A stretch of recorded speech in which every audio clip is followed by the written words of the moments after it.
Let's get into NFL real quick. A lot going on. I'm surprised, actually, there hasn't been any movement on either of these fronts with Aaron Rodgers or Julio Jones. I think this is like the slowest, period of the NFL, and I'd expect some more stuff to be happening.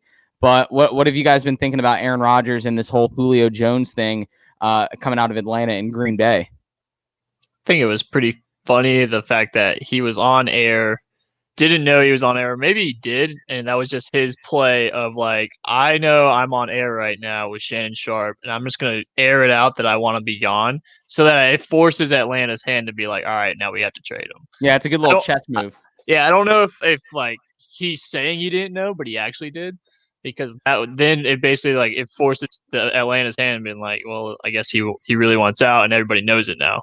Yeah, like would Shannon Sharpe really put him in a situation as like a friend to blindly call him while on the air and not give him that benefit of the doubt to know that he's on the air? Like either he knew he was on air and he didn't care that he said it, or Shannon Sharpe is not a good friend. I don't know. But I mean, if he wants out, maybe it was a ploy. Yeah. Where he goes, it's like, who knows? But I almost feel like it would have been better if you could have traded him before the draft, maybe get a first round like this year to help you out. And then Aaron Rodgers is like, I don't really know how much leverage he has over there. Yeah, it seems extremely weird on both sides that this is all happening after the draft, because now for either one of those teams to benefit, it's going to have to take at least a year because of draft picks, which I am a fan of the whole draft pick trading. I do think it would be more fun if like superstars got traded more frequently, like one for one.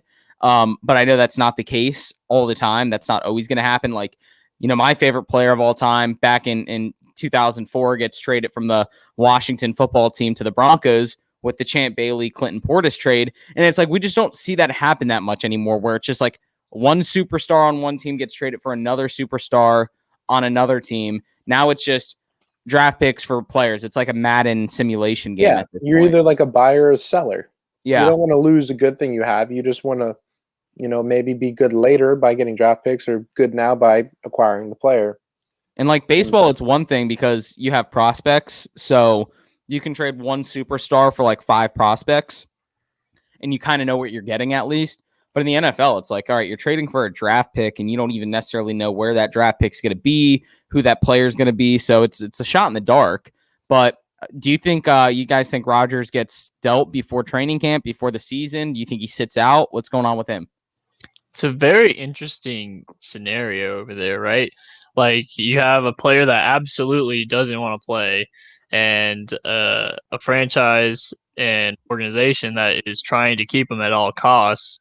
But if you're trying to keep him at all costs, then why did you draft Jordan Love last year? Mm-hmm. It's like you kind of betrayed his trust right there, especially when didn't they trade up to do that? To get Jordan Love? Yeah. I don't know. Did they? It was a first rounder nonetheless. Yeah, still you're using your first rounder on a guy that won't touch the field, theoretically. Yeah. For that year. And you saw them, they were that close to making it to the Super Bowl. I mean, they had the Bucks pretty much in a very close game. So, maybe that first round pick either on defense or offense could have been the difference maker. And that's the thing is, like, Atlanta, they're not on the verge of being a Super Bowl team, but the Packers were a lot better. So does Aaron Rodgers really want to, potentially lose out on having that team? Like, I know over the years you haven't necessarily got what you wanted in terms of acquisition of skilled position players, but they're not a bad team, especially when you just had an MVP year. Does he really want to blow that by like sitting out a year if he doesn't get dealt? Yeah, and I mean, granted, money isn't really a big thing to him, but I couldn't imagine being a guy consciously giving up $90,000 for missing training camp or whatever the game checks are that you're going to be missing out on for the Packers.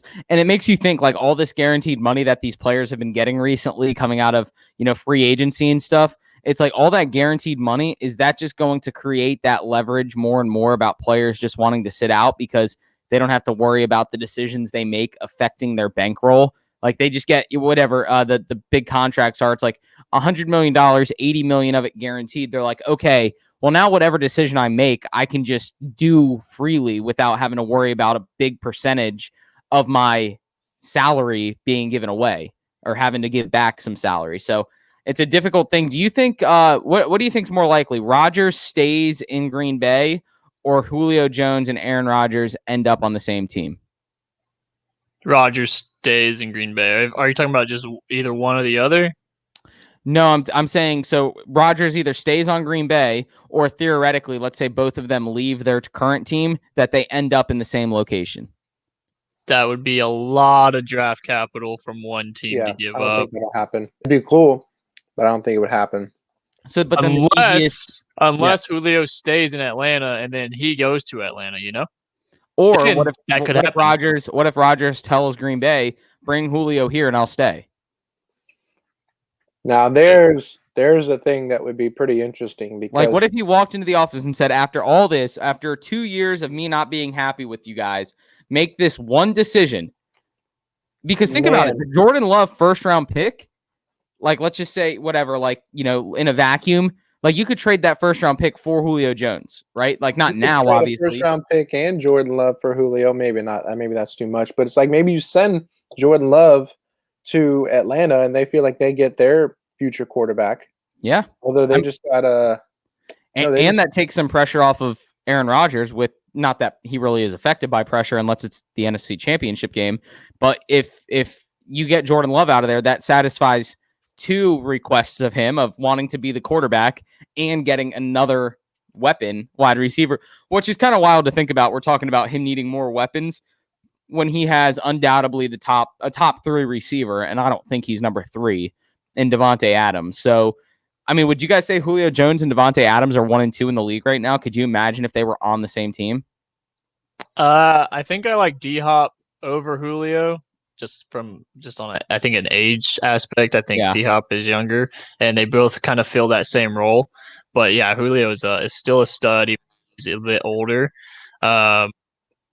Now I can see Atlanta just being like, yeah, we'll trade Julio if we're getting a lot of things for it, because they already have Pitts and they have Calvin Ridley. That's some good offensive power right there. Yeah, so they have kind of what they need. They have, and they draft Pitts kind of people were like, okay, are they going to trade out of this spot? Or are they going to draft Justin Fields? What's going to happen? And it's like, you got to think they take Kyle Pitts. And then shortly after the draft, this whole Julio Jones things happens. And it's like, okay, did they have an idea? Okay, we're going to be getting rid of Julio Jones at some point, right? Absolutely. Like you're gonna like almost have too many mouths to feed, and that's a great problem to have.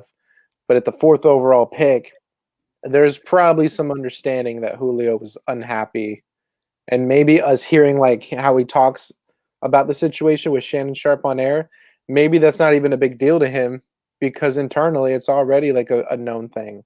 Yeah, that's true. Yeah, maybe it was just like, okay, now the nation's going to hear it, and I don't have to do it necessarily behind Atlanta's back. Like if he holds a press conference or puts something on social media, like a statement, like all these, athletes do about different things, that's kind of a more aggressive approach, where with this, he kind of looks like the innocent victim in the whole thing.